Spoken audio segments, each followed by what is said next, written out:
Assalamualaikum warahmatullahi wabarakatuh. Bismillahirrahmanirrahim. Alhamdulillahi rabbil alamin. Wabihi nasta'inu ala umurid dunya waddin.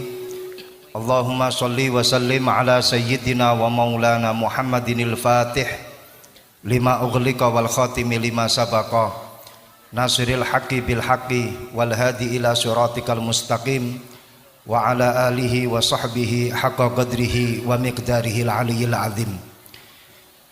Para rawuh sejatosipun kawula siang menika boten pateo PD wonten ngajeng panjenengan sedaya niki para kiai, para senior kawula. Dados mangke menawi kula matur wonten lepatipun, wonten keplesetipun, kula nyuwun ampun kula sing disalahno. Jenengan salahaken para senior kawula. Niki wonten Gus Loh, wonten Gus Zahra, wonten Gus Ali, wonten Gus Tajul, terus Gus Anwar. Niki jago-jago LBM sedaya, jago-jago bahsul masail sedaya. Nah kawula menika sebagai junior mboten patut menawi kula paring dawuh wonten teng mriki panggenan. Kejaba senior kawula niki paring dawuh terlebih dahulu. Mila mewakili Gus Ali dan juga mewakili MC, kita sepakat para rawuh, para sesepuh menika sekecane paring dawuh rumiyin kula nyuwun persetujuan saking panjenengan sedaya. Temriki nggih wonten para bapak-bapak dewan yang sudah biasa memanage suara. Kalau suara rakyat yang ada di majelis ini menyatakan para sesepuh untuk angkat suara terlebih dahulu, maka forum ini memutuskan bahwa saderenge kula matur para sesepuh kedah paring dawuh terlebih dahulu. Sepakat atau sepakat? Sepakat nomor setuju? Waduh lah niki sing repot nih. Namanya pemerkosaan. Niki wonten Gus Tajul. Tirose siang menika kula diperkosa, tapi dalam tanda kutip. Para rawuh niki wau kula matur kalih Gus Zahra. Sing pertama niku babakan masalah YouTube kalih media sosial, IG dan lain sebagainya. Kula dipun dawuhi kalih Gus Zahra nggih mestine jenengan niku wonten manajemennya di media sosial. Tapi kula matur tenggone Gus Zahra, Gus, kula niki mboten aktif tenggone IG, YouTube nggih mboten gadah. Tenggone pundi TikTok nggih mboten aktif, nggih mboten gadah. Matur ngoten WA niku nggih namung japri-japrian kemawon. Tenggone grup nggih mboten pateo aktif di grup-grup WA. Dados kula piyambak niku mboten percaya diri lah. Artosipun masalah viralisme lek kawula westani, kawula bukan pada derajatnya, kawula bukan pada pangkatnya, jauh. Napa melih sampai dipun dawuhi kalih para masyayikh niki wau ngejak selfie terus kemudian viral dan lain sebagainya, Masya Allah. Terus rumiyin niku wonten Muhammad Ibnu Malik niki ingkang ngarang kitab Alfiyah, ingkang nazam Alfiyah qala Muhammadun huwa ibnu Maliki menika sing nulis niku namine Muhammad Ibnu Malik. Muhammad Ibnu Malik niku memulai nadhamannya itu dengan memakai fi'il madhi. Qala Muhammadun. Lah fi'il madhi itu kalau dalam grammar Inggris itu memiliki masa past tense atau masa lampau. Mesti nih kalau kita nalar, orang yang mau menulis mestinya kan pakai zaman continuous tense atau zaman mudhari, zaman mustakbal. Tapi Muhammad ibnu Malik niko memulainya itu dengan memakai fi'il madhi. Arepe nulis tapi kok zamane past tense. Arepe nulis tapi kok zamane zaman lampau.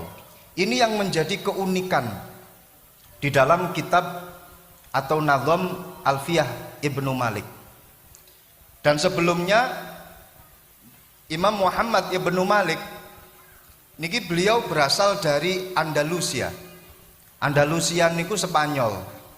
Spanyol niku berarti niki daerah napa? Jatiprahu. Jatiprahu ngalor terus niki mungkin ketemu karo Spanyol. Lah Spanyol niku pada tahun 2010 itu juara dunia Piala Dunia. Juara 1 Piala Dunia. Niku Spanyol tahun 2010. Padahal hanya dengan 1 gol tunggal yang digolkan oleh Andreas Iniesta. Niku terjadinya itu di South Africa atau di Afrika Selatan, dan nama stadionnya itu adalah Stadion Soccer City. Andreas Iniesta mengegolkan pada injury time. Pada menit-menit terakhir akhirnya mampu mengalahkan Belanda pada waktu itu, dan Spanyol menjadi juara di World Cup tahun 2010. Spanyol itu para rawuh asline nggih sanes negara Arab, wong-wonge niku nggih mboten ngomong gawe bahasa Arab, tapi saged menelurkan seorang yang alim alamah di bidang qaidatul lughah al-arabiyah. Sinten niku Muhammad ibnu Malik. Nah, Muhammad ibnu Malik dalam satu riwayatnya menika nate woro-woro tenggone masyarakat sekitar. Dawuhe ngeten, he tangga-tanggaku, he para masyarakat, aku iki duwe ilmu nahwu, aku iki duwe ilmu sorof, aku iki duwe kaidah bahasa Arab. Sapa sing arepe ngaji nanggonku, sapa sing arepe belajar utawa mondok nanggonku, ayo mrene tak warai kaidah bahasa Arab, tak warai nahwu sorof. Dados teng zamane Muhammad ibnu Malik niki sing jenenge woro-woro niku sudah ada. Makanya ngantos sak menika pondok pesantren gawe plang, gawe sepanduk, gawe banner pendaftaran santri baru dibuka tanggal sekian sampai tanggal sekian. Niku pun wajar. Muhammad ibnu Malik itu sebelumnya sudah melakukan hal sedemikian sebelum Darul Muttaqin pasang sepanduk teng pinggiratan. Dados pun sampun biasa. Tapi Muhammad ibnu Malik menurut satu riwayat, setelah piyambake niku woro-woro, itu tidak ada yang daftar, Gus. Mboten wonten sing daftar. Sampai wonten setunggal tonggone niku sanjang ngeten, "He, Muhammad ibnu Malik, awakmu wis woro-woro tapi ora enek sing daftar nang nggone pondokmu." Napa jawabe Muhammad ibnu Malik? "Ora apa-apa, aku ora apa-apa. Ketika aku sudah mengatakan kepada manusia kalau aku ini punya ilmu kaidah bahasa Arab, aku punya ilmu nahwu, aku punya ilmu sorof, dan aku sudah woro-woro kepada mereka, maka aku sudah baro'atu zimmah. Maka aku sudah lepas dari tanggung jawab untuk mentransformasikan, mensiarkan ilmu yang aku punya. Karena tugasnya wong sing duwe ilmu itu adalah menularkan ilmu yang dia miliki, balighu anni walau ayah. Nah, aku sudah tabligh, aku sudah mengatakan kepada masyarakat, yuk lek ngaji yo nanggonku, dan mereka tidak mau, itu bukan salah saya. Yang penting saya sudah lepas dari yang namanya tanggung jawab. Niki para rawuh. Dados bisa kita ambil kesimpulan bahwa Muhammad ibnu Malik ini adalah seorang alim alamah, tapi pada waktu itu beliau followersnya itu sedikit. Beliau seorang alim allamah, tapi pada waktu itu subscribersnya dan juga likersnya itu sedikit. Artinya tidak seviral yang kita bayangkan saat ini. Niku yang terjadi pada waktu beliau masih hidup. Milo ini juga sebagai pengobat bagi panjenengan sing bolak-balik ndelok IG, bolak-balik ndelok napa namine TikTok, ndelok piro subscriberku, ndelok piro followersku, saben dina kok gak tambah-tambah, dina iki kok gak tambah, jenengan ampun putus asa.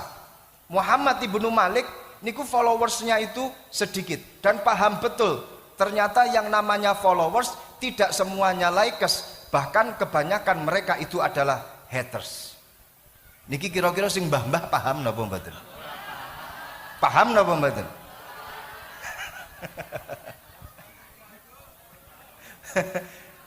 Nggih. Terus masalah terkenal itu bukanlah suatu hal yang penting. Wa ma kullu syuhratin 'alayya 'azimah. Fa fir'aunu masyhurun fa fa'alatus syarr. Lek lengkapipun syair niku dipun dawuhaken ngeten. Wa ma kullu syuhratin 'alayya 'azimah. Fa fir'aunu masyhurun fa fa'alatus syarr. Wa ba'du khumulin durratun fawqa durrah. Laha hasanun yukhfa kamisli lailatul qadar. Artosipun napa? Yang namanya ishtihar, piyambake niku dadi viral, dadi terkenal, itu bukanlah suatu hal yang penting. Bahkan banyak orang-orang yang tersembunyi, tidak tampak di permukaan, tapi dia bagaikan berlian, dia bagaikan intan. Dan seperti halnya Lailatul Qadar. Lailatul Qadar tersembunyi. Tidak ada orang yang tahu kapan Lailatul Qadar. Tapi Lailatul Qadar itu adalah malam yang penuh dengan keistimewaan, lebih mulia daripada malam-malam yang tampak. Walaupun toh kula pernah ketemu kalih Lailatul Qadar. Suatu malam pas wekdal bulan Ramadan wonten setunggalipun tanggi kawula niku dugi dateng griya kawula, ibu-ibu kula tangleti, Bu jenengan saking pundi? Lah kula caket mriki kok Gus, jenengan namine sinten? Kula Bu Siti. Siti sinten? Siti Lailatul Qadar. Ini alhamdulillah sesekali saya pernah bertemu dengan Lailatul Qadar, tapi ngarepe niku ana sitine, Siti Lailatul Qadar. Nah niku kalau masalah viral itu bukanlah suatu hal yang penting. Bukan suatu hal yang penting. Dan sangat mudah sekali untuk menjadi viral. Fa fir'aunu masyhurun fa fa'alatu syarr. Sing jenenge Firaun niku kurang viral kaya apa? Mulai zaman dulu sampai sekarang, bahkan di akhirat sing jenenge Firaun itu viralnya luar biasa. Tapi fa fa'alatu syarr.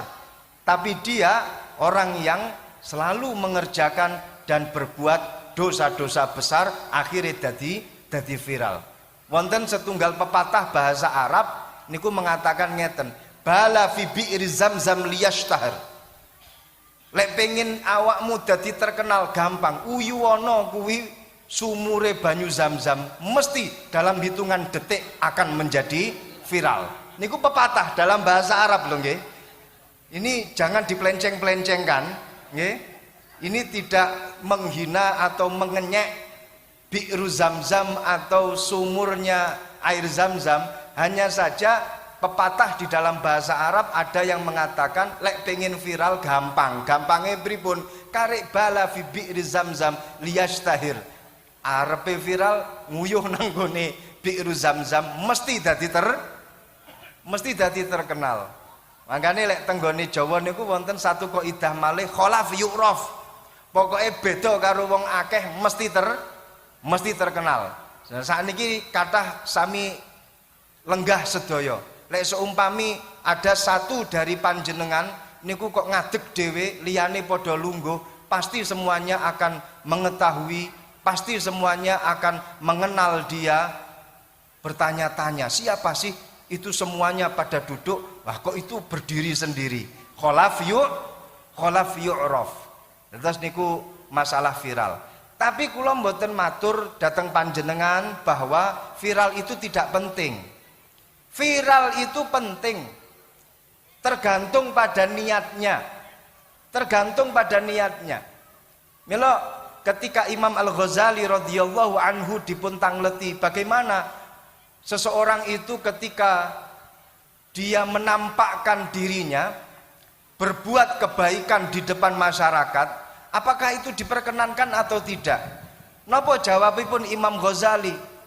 Selama di dalam niatnya itu ada li'la'i kalimatillah wa li ta'zimi sya'airillah, maka viral yang dia lakukan itu adalah salah satu bentuk daripada ibadah. Nah, cuman memang corone niku angel banget para rawuh. Pramila Sufyan Ats-Tsauri niku nate dawuh ma'alajtu syai'an asyadda min niyyati fa innaha tataqallabu alayya. Aku iki sing paling angel itu noto niatku, noto atiku. Kenapa? Karena yang namanya hati itu selalu berbolak-balik. Maka masalah viral, dia terkenal atau tidak, nyuwun sewu panjenengan ampun langsung suudzon terlebih dahulu kepada orang yang dikit-dikit bikin konten. Jangan suudzon terlebih dahulu kepada orang yang dikit-dikit selfie. Jangan suudzon terlebih dahulu kepada orang yang dikit-dikit share. Foto mantun ngoten di share. Video mantun konten dipun share. Itu semuanya tergantung pada hatinya. Ketika niatnya itu adalah li'i'la'i kalimatillah wa li ta'zimi sya'airillah, maka apa yang dia lakukan ini menjadi bentuk daripada ibadah. Mila ampun suudzon terlebih dahulu, kedepankanlah husnudzon. Kados napa ingkang dipun dawuhaken kalih Imam Syafi'i radhiyallahu anhu, man ahabba ayyaqdiyallahu bihi khairan falyuhsinidzanna 'alal 'abdi. Setunggalipun riwayat Imam Syafi'i niku dawuh man arada ayyaqdiyallah ayyahtimallah bihasanin falyuhsinidzanna 'alan nasi. Barang siapa yang ingin mendapatkan kebagusan dari Allah, maka panjenengan kudu sering-sering husnudzon. Bahkan dawuhipun Imam Syafi'i, barang siapa yang ingin diakhiri pada akhir hidupnya dengan akhir yang husnul khotimah, maka panjenengan harus selalu husnudzon kepada manusia. Nah, niki para rawuh, kita kedepankan husnudzon. Jangan terus kemudian dinyek iki wong bolak-balik solfa selfie, iki bolak-balik wong bikin konten, iki bolak-balik wong nge-share pengin tenar apa piye, jenengan mboten ngertos apa yang ada di dalam hatinya. Siapa tahu niatnya itu memang karena ibadah. Nah, kalau kita lihat pada zaman sekarang, gini ngobrol santai kemawon, malah justru jangan sampai konten-konten positif, konten-konten yang bersifat religi ini kalah dengan konten-konten yang ada unsur negatif atau berbau kemaksiatan. Nggih. Sakniki jenengan tingali. Mulai dari TikTok, IG, Facebook dan lain sebagainya, di dunia media sosial, titik-titik mbuka niku mesti golongane sing dugem-dugem, golongane sing nyerempet-nyerempet kemaksiatan. Banyak kita temukan konten-konten tersebut, entah itu berbentuk gambar ataupun video atau bahkan berbentuk tulisan.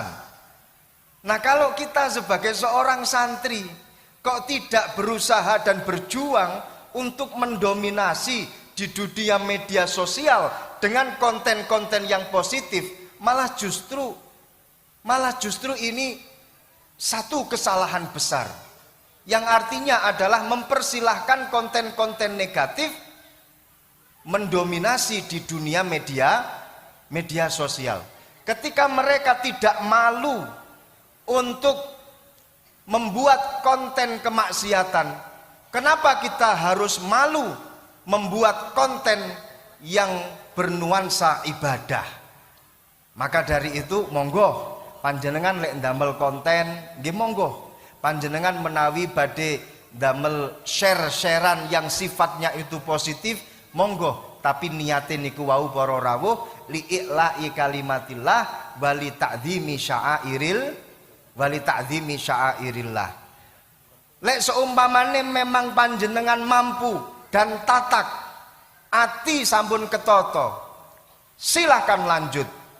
Tapi jangan sampai terus kemudian panjenengan gadah niatan ngeten, aku pengen tawadhu, aku pengen rendah hati, makane aku gak share-sharean, aku ora mempublish konten ataupun tulisan dan lain sebagainya. Lek panjenengan boten nge-share, panjenengan boten mempublish sesuatu yang positif atau yang bernuansa ibadah, tapi niate niki tawadhu, itu sebenarnya adalah bentuk daripada riya.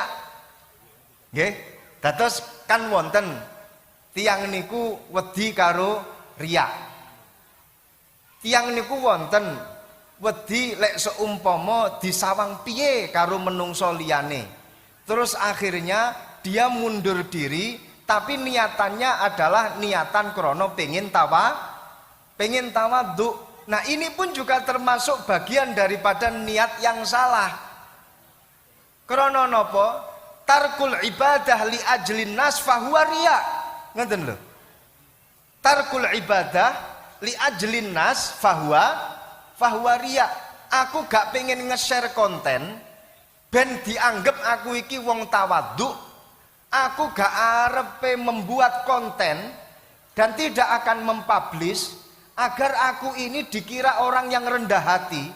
Ini sebenarnya adalah salah satu bentuk riya.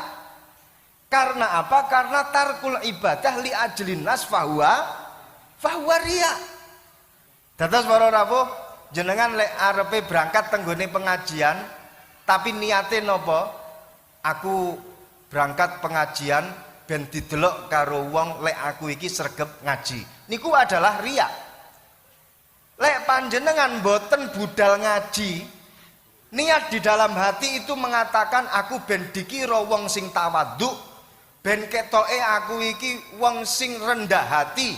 Niki nggih termasuk bagian daripada riya. Terus bagaimana caranya agar kita ada di posisi yang tengah? Niat kita di posisi yang tengah, karena agama kita selalu mengajarkan untuk selalu berada di tengah. Wa kadzalika ja'alnakum ummatan wasata litakunu syuhada 'alan nas wa yakuna rasulu 'alaikum syahida. Posisi di tengah. Dalam hal ini yang harus kita lakukan adalah pembenahan niat. Lek pancene berangkat ngaji, berangkato niate nopo lillahi ta'ala. Lek pancene gak berangkat ngaji, yo monggo lek memang ono uzur, tapi ojo diembel-embeli dengan niatan ben ketok motone menungso bahwa dirinya itu melakukan hal yang tawadhu. Justru ini adalah bentuk daripada riya. Ngaten nggih. Berangkat gak berangkat krana uzur ya wis ora usah dadak diembel-embeli niat sing macem-macem. Lakukan semuanya itu karena Allah Subhanahu wa taala. Jadi posisi berada di tengah gitu loh. Dalam masalah niat itu pun juga berada di tengah. Para rawuh, kula matur semanten ugi dalam agama Islam, awake dhewe niki kan Masya Allah dipun utus, dipun perintah dening Gusti Allah untuk menjadi umatan wasata. Umat yang tengah-tengah.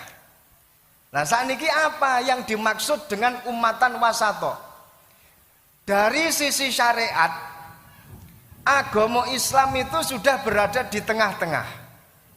Kalau memang umatnya itu adalah umatan wasato, maka agama Islam di mana itu adalah agama kita, niku pun juga termasuk yang wasato atau agama yang wasato.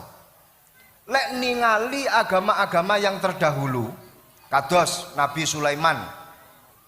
Tenggone zamane Nabi Sulaiman niku hukum yang ada di dalam agamanya Nabi Sulaiman, atau teori hukuman yang ada di dalam agamane Nabi Sulaiman, niku cara menghukumnya niku dengan memakai angin. Dengan cara memakai angin. Jadi lek seumpama wong niku salah, niku bakal dipun hantam dengan angin lesus. Kalau orangnya itu benar, maka dia tidak akan terpental dengan yang namanya angin lesus.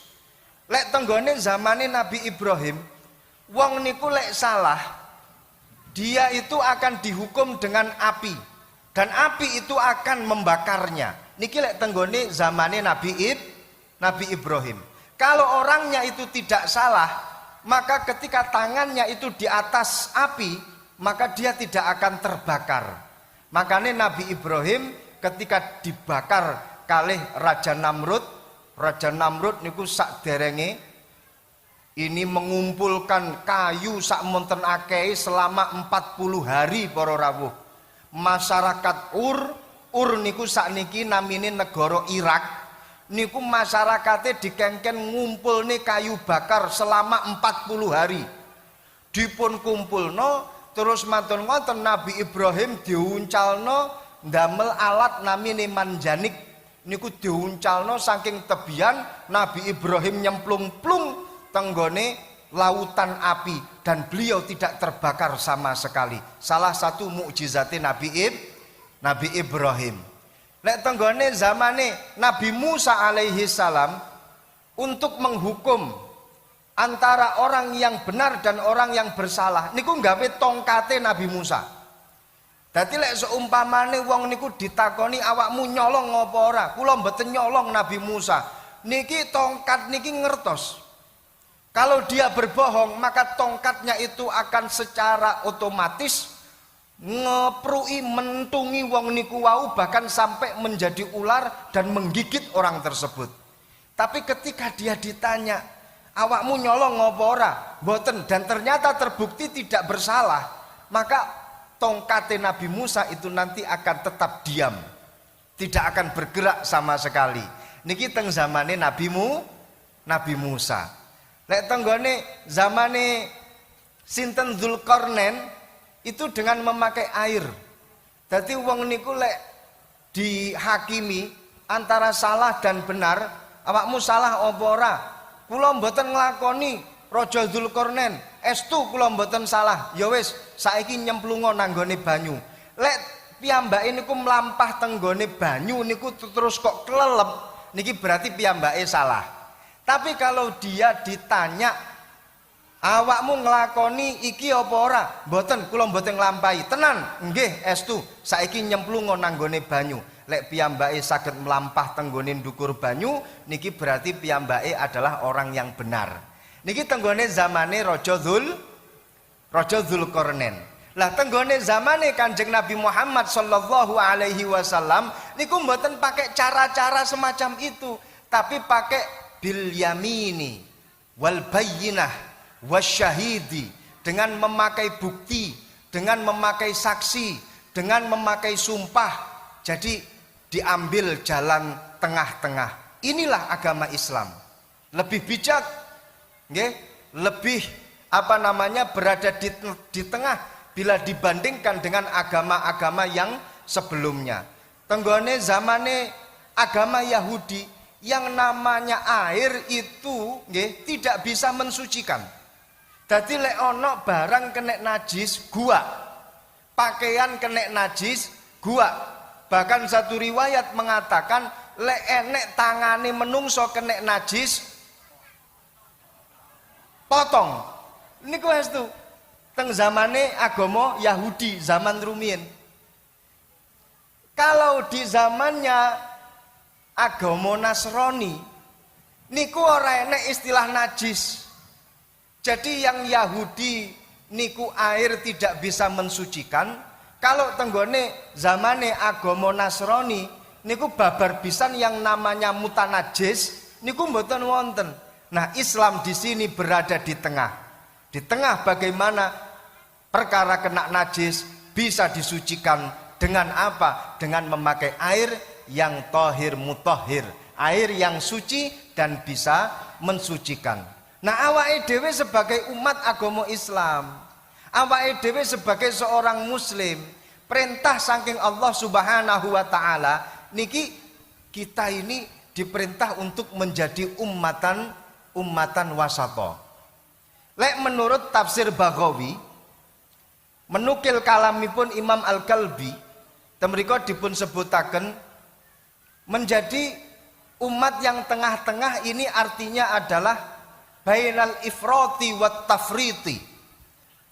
Umat yang berada di antara ifrat wat tafrit, umat yang di tengah di antara, katakanlah kalau zaman sekarang itu tidak ke kiri-kirian dan juga tidak ke kanan-kananan, tidak menjadi yang liberal-liberalan dan juga tidak menjadi yang radikal-radikalan. Niki ewet para rawuh.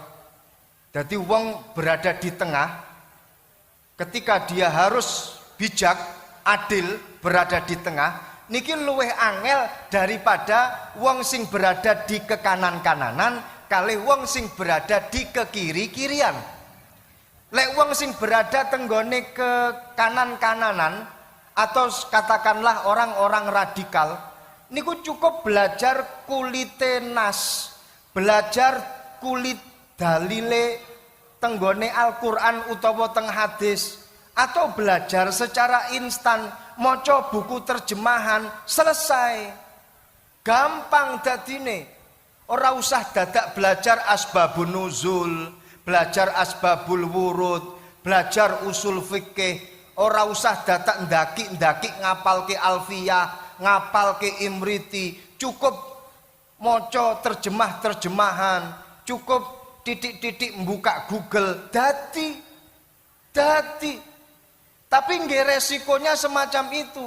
Karena dia hanya mengetahui kulitnya saja, akhirnya titik-titik yang berbeda dengan dirinya salah.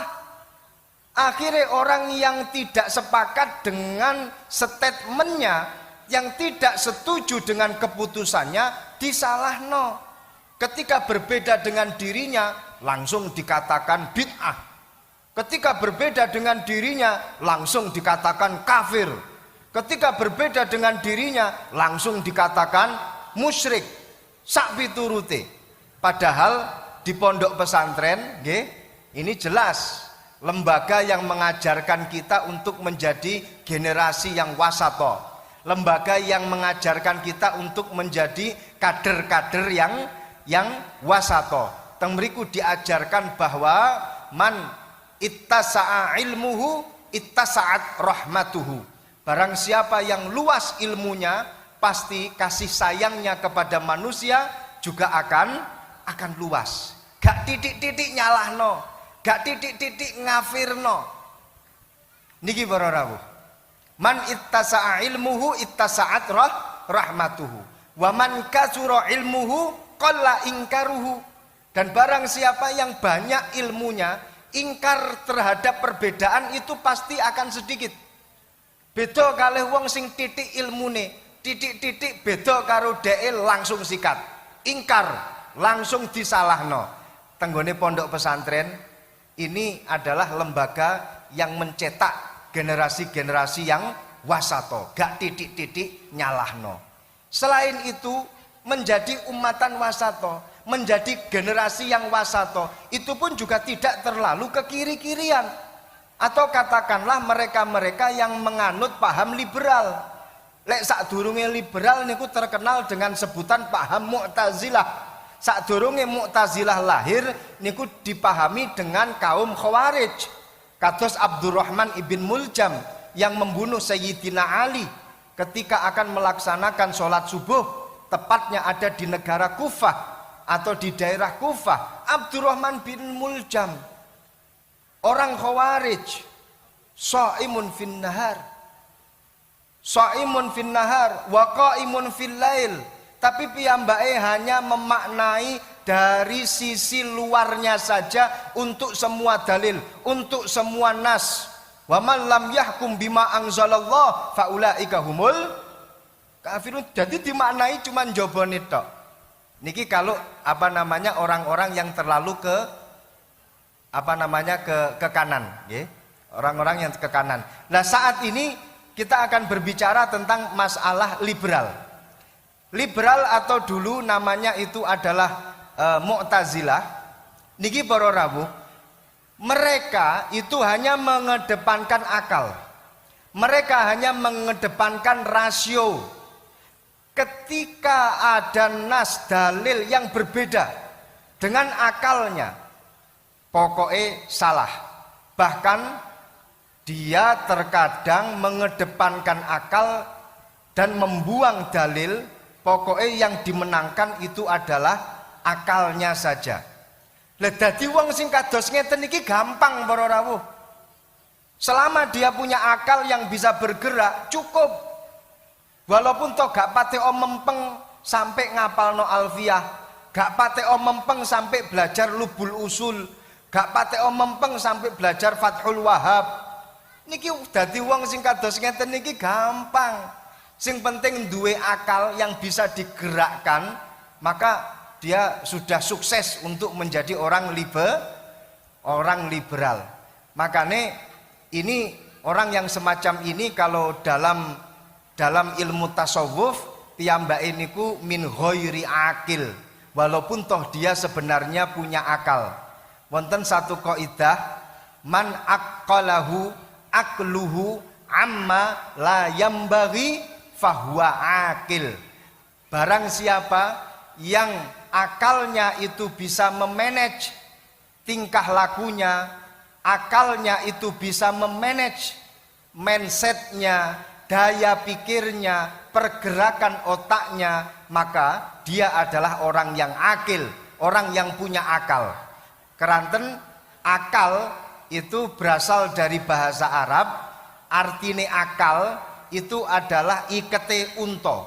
Jadi tiang niku lek nggawe ikol tenggone ndukure jenengan ngertos wonten napa namine model klambi utawa model sorban ndukure niku wonten ikole, nggih. Niki ikol ini artinya ini adalah talinya unta. Nah, terus tiang Arab rumiyin nika tenggone daerah Saudi Arabia nggih to jenengan pirsani teng inggile niku wonten ikole. Lah niku para rawuh ini menjadi terusan daripada kata-kata akal. Akal niku adalah pengikat. Pengikat untuk apa? Pengikat untuk otak dia. Ketika otaknya itu betul-betul diikat dan kemudian tidak keluar dari jalur syariat, maka dia adalah orang yang punya akal. Dan sebaliknya, waman la yaqdir aqluhu ayyu aqilahu amma la yambaghi fahuwa ghairu aqil. Barang siapa yang punya akal tapi akalnya tidak bisa mengarahkan pada arah yang benar sesuai dengan agama, maka sebenarnya dia adalah ghairu aqil. Insyaallah para rawuh kita semuanya punya akal, akale sehat kabeh. Insyaallah murid-murid kita, santri-santri kita itu pun juga punya akal dan akale sehat kabeh. Pun arepe udan menurut rasional, menurut rasio, menurut orang yang punya akal, sak durunge udan yuk acarane dibubarni dhisik. Ben mulie gak kudanan. Ben dianggap duwe akal, sebaiknya kita sudahi saja acara kita pada sore hari ini. Nyuwun pangapunten ingkang kathah, wal afu minkum, wassalamualaikum warahmatullahi wabarakatuh.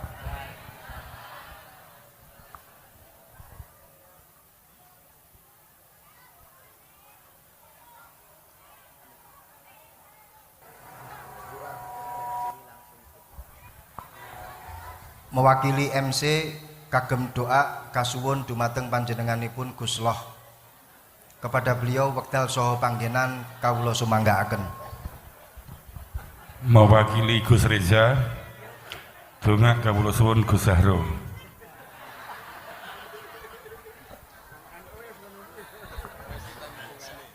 Gus Hasbuni Gus. Sah. Allah dunia al-Fatihah.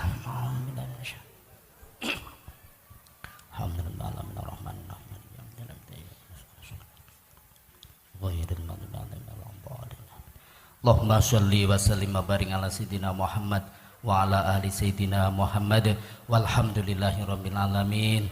Rabbana dhalamna anfusana wa illam taghfir lana wa tarhamna lanakunanna minal khasirin. Allahumma jal hadzal ma'hadan mubarakan min yaumi hadza ila yaumil qiyamah. Ya Allah, ahyi jam'iyatana, jam'iyah Nahdlatul Ulama, jam'iyatan mahfuran rafi'an min yaumi hadza ila yaumil qiyamah. Ya Allah, Allahumma hajal majlisan mubarakan. Ya Allah, mubarakan nafi'an min yaumi hadza ila yaumil qiyamah. Allahumma ij'alna wa uladana wa dzurriyyatina wa talamidana min ahlil ilmi wa ahlil khair wa la taj'alna wa iyyahum min ahli syarri wa ahli dhair.